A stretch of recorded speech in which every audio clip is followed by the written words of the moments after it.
told me 80 or 85%? Comply. We're the oral appliance. So we win on the basis of compliance and comfort. And some help is better than no help. We get good results. They have standards for success, and I think in 80%, 90% of my patients, we meet at all compliance standards, all success measures.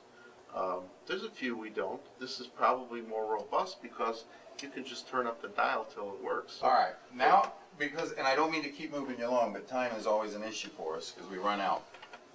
I asked you to tell me how I was supposed to believe that putting a piece of plastic in my mouth could increase my ability to breathe and stop me from snoring. I had the same questions, Mike, and so I did a study using an iCAD, a 3D cone beam computerized tomographic unit, and in this I took a picture of, I had a picture taken of myself. This is rest position, lips together, teeth apart, tongue in the roof of the mouth, and we were able to measure the airway at the height of the second cervical vertebrae, and at that point it came out 10.75.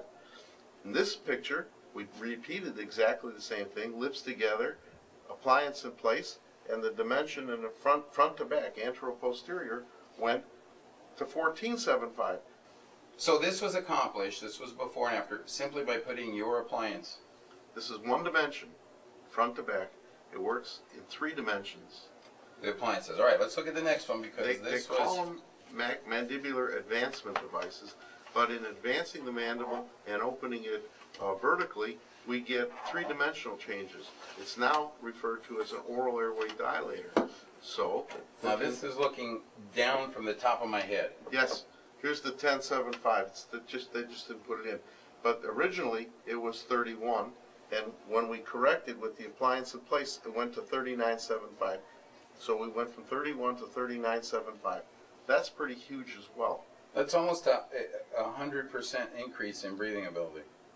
In volume, in circumference there.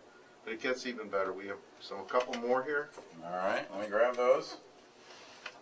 You know, I will tell you, you seem to want to document and... Okay, so this one here is looking at sliced from the front. And this is the 2-dimensional x-ray, and you can I don't even have to show you the measurements from here. This is the before, this is the appliance in place. But then we have special effects we can create. We can put a 3-dimensional picture by pushing a few more buttons. This is the same picture. You can get that. This is the before, same perspective. This being the back of the nose, the sinuses, and this is the airway. And this is the before, this is an appliance in place. It's huge. It looks like there's something blowing it up, but it's just the effect of the appliance dilating the airway, opening it up. Now, the patient's awake, but we think it does the same thing as sleep. So let's talk for a moment about snoring. Obviously, I didn't ask all of you if you snored to some degree. If you snore, does that mean you have sleep apnea?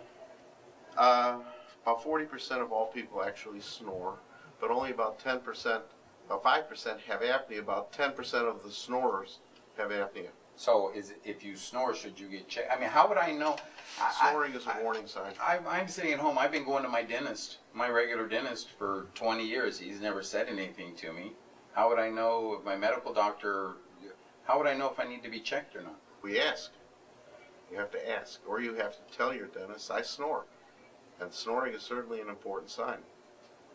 What would I find out from my dentist? Or my family doctor? How would I find out if somebody was actually qualified to help me with this? Well, there's a referral list. The Academy of Dental Sleep Medicine has a referral list, and there are dentists who study, pass tests, take courses, and they get the degree diplomate after their name. It's awarded by the Academy of Dental Sleep Medicine, and these people who have the diplomate status are well qualified. And I could also maybe visit your website? You could visit my website, yeah, absolutely.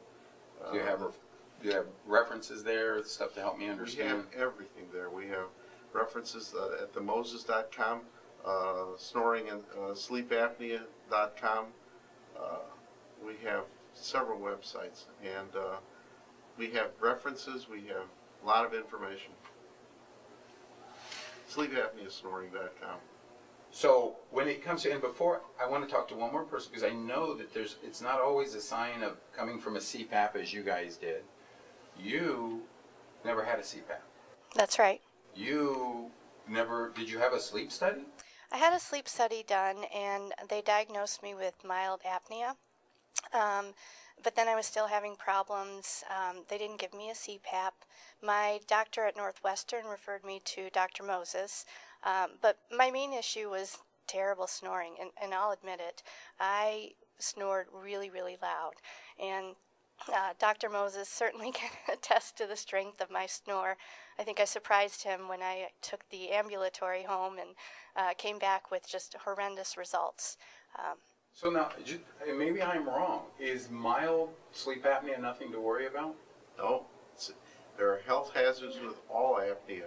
You get heart attacks, increase twice the rate of heart attack, stroke.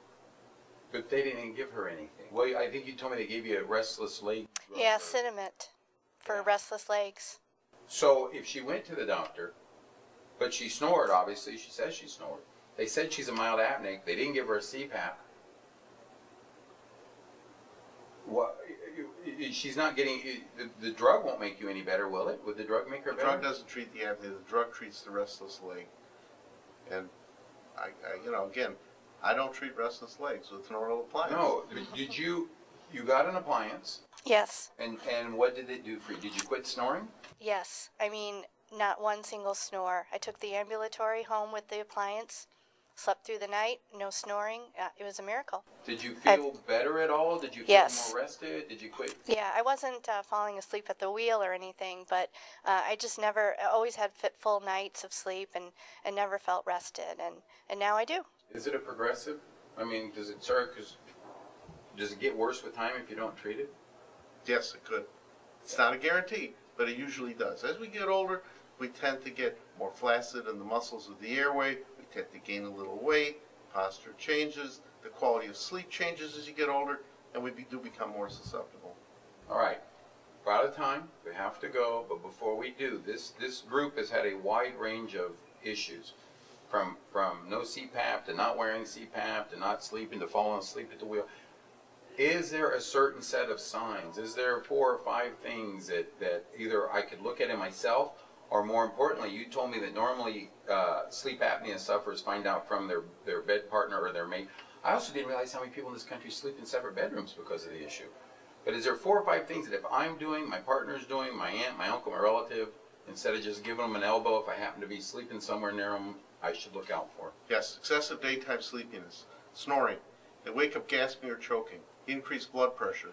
You've got those, ask about sleep apnea. What if you wake up just repeatedly during the night? You can ask. These are important things.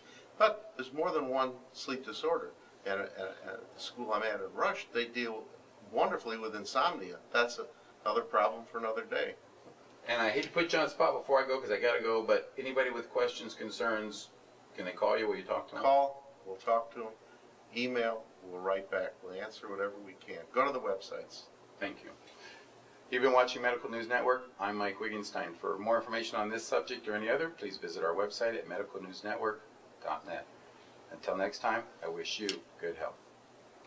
Thank you. The following was a paid presentation by Dr. Moses.